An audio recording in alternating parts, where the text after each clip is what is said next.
there's not enough of them who've had a stiff bang in the face, as Adam McCullough says, which is bang on, and they set their lip off, you know what I mean?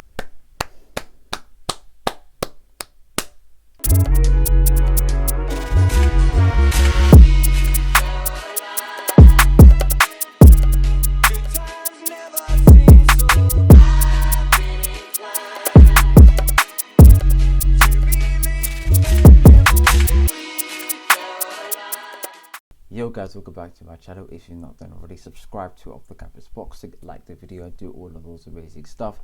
This is a reaction to True Geordie. This is a reaction to the whole AJ situation. Was he right to confront the uni students, or wasn't he?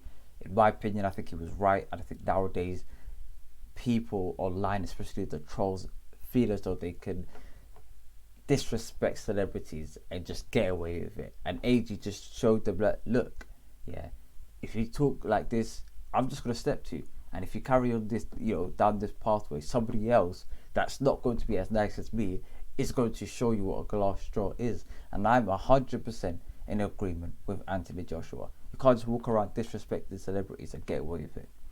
It is what it is. I want to see what these men have to say. Let's get started.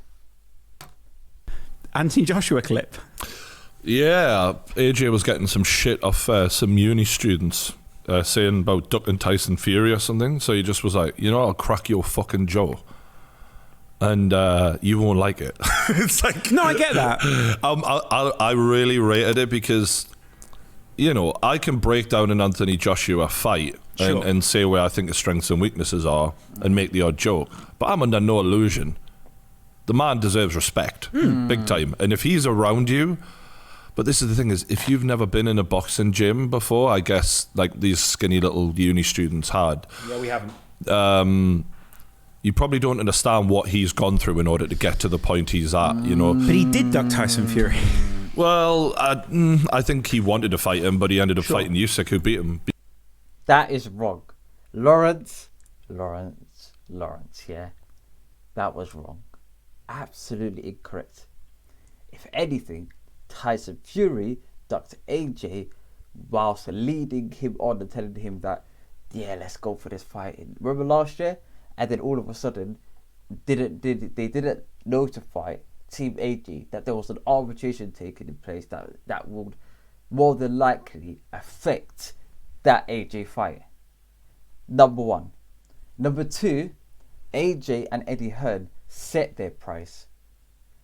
Team Fury didn't meet them. Is what it is. Let's carry on. Tyson Fury's. Let's carry on. AJ is actually game. To be fair, I think he seems that way. Yeah, but he's the real deal. AJ, I credit him for that. Like, he's a fighting man. Do you ever think though there is a bit of a strange thing about going up and threatening skinny little guys? I think I think he was doing them a favor, in my opinion. That was like, damn right. As a big guy, even I've had a few little moments where it's not about you're doing them a favor. You're going, you do know, like, you keep pushing this, it's going to be bad for you. And sometimes I think with today's generation of lads, there's not enough of them who've had a stiff bang in the face, as Adam McCullough says, which is bang on, and they set their lip off, you know what I mean?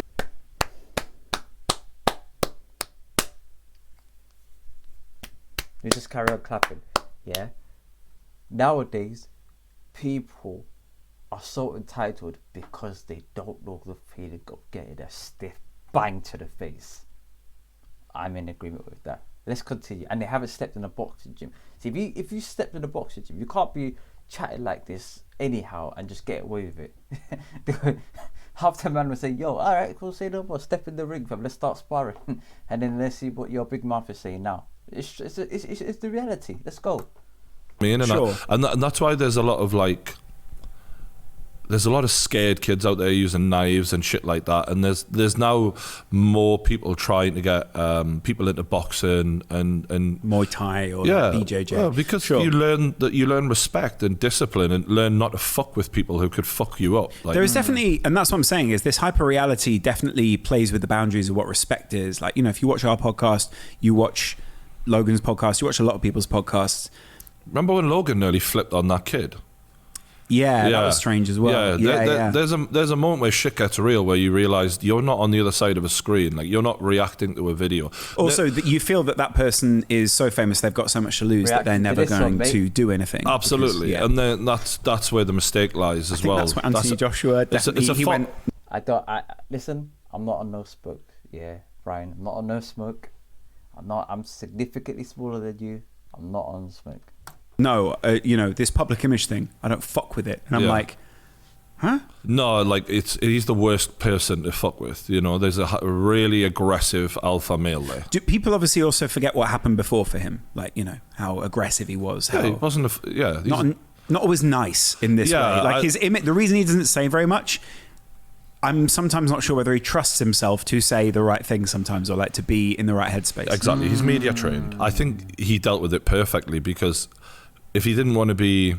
If he wanted to say something, he said it. He didn't go in there swinging for the fences. Some fighters would have done. No, I get it. I think they got lucky that it was AJ, in fact, because AJ is a bit of a savvy businessman and is of all the meteoric rises I've seen, AJ has handled it possibly one of the best. Like, if you compare that to Conor McGregor, who was punching an old man for giving him some lip, bit different. AJ with a group of young lads went, yeah, I'll break your jaws and you won't like it. Yeah.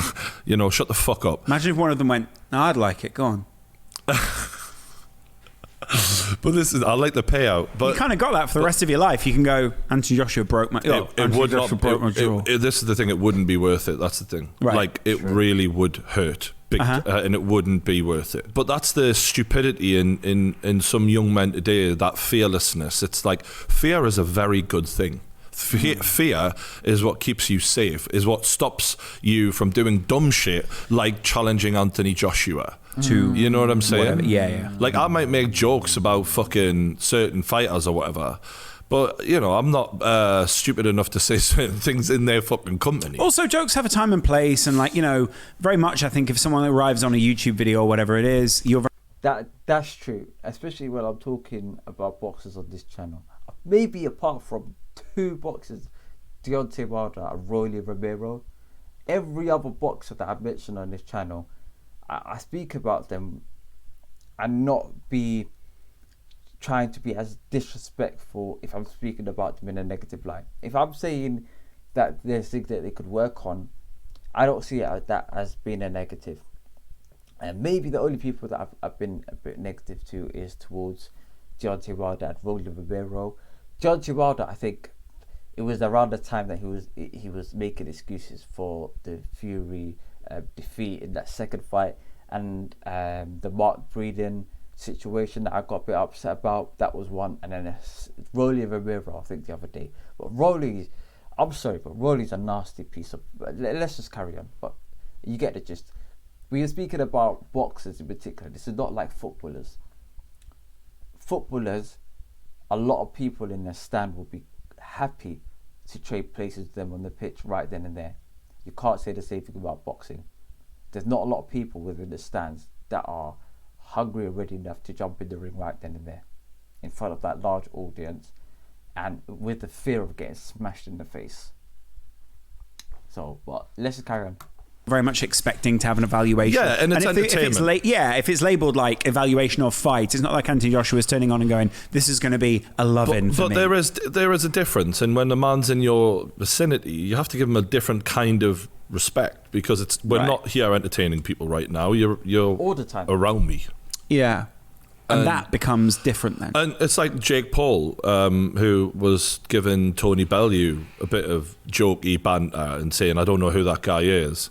And Tony Bellew said, like, we bumped into each other, and he shook my hand and said, I do respect you. You know what I mean? And that's what it's about. It's like, as two-faced. But as a man, you get that. Like, he's just playing the game. You know what I mean? And yeah, there's Jake a difference Paul's between also me as a YouTube guy playing the game and having a bit of fun, and making your joke about a fighter. But in person, it's like, mate, come on. Of course, I wish I was someone who had that career. I wish I was a world champion. I wish I'd done what you've achieved. Well, it's also not only that. Like, Jake Paul in that situation has got...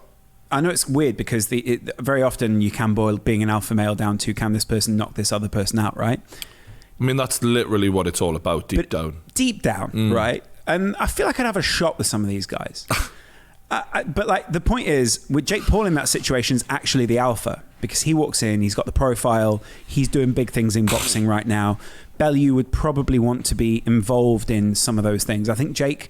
Well, in terms of business, do you mean he's in the terms alpha? of business, not he's in the terms alpha. of the fighting? Yeah. And so he can tell Tony, it's just me doing the game. But if Tony did want to take exception to it, he could do that, and then he becomes the alpha. But Tony essentially knows, no, Jake's got in a powerful young position here, and I need to respect that in a sense. Yeah, and when you challenge another man, like I've had, I remember a story, when I've challenged a bloke before. It was a very rich man who thought he could talk down to me because I was working for his company. Yeah, and I quickly let him know that meant nothing to me. And we all walked away perfectly fine. And the dynamic changed immediately. Mm-hmm. You know what I mean? And it's a bit like, I always like the scene in Batman where someone's talking down to Bane about, I've given you all this money, I've done this, and he goes, oh yeah, and that somehow gives you power over me. I think he twists his neck and kills him. Yeah, he does. Yeah, and I always like that, because and that's the thing, is like, unfortunately, one of the worst things about social media and the false confidence this young generation has is that it's not only young generation. No, there's 30-year-old men that have messaged me like, "You need to sort your head out, mate. You need your chin spinning." You're like, "Do I? Please do go on." Hold on. It's them uncles. That you see on social media that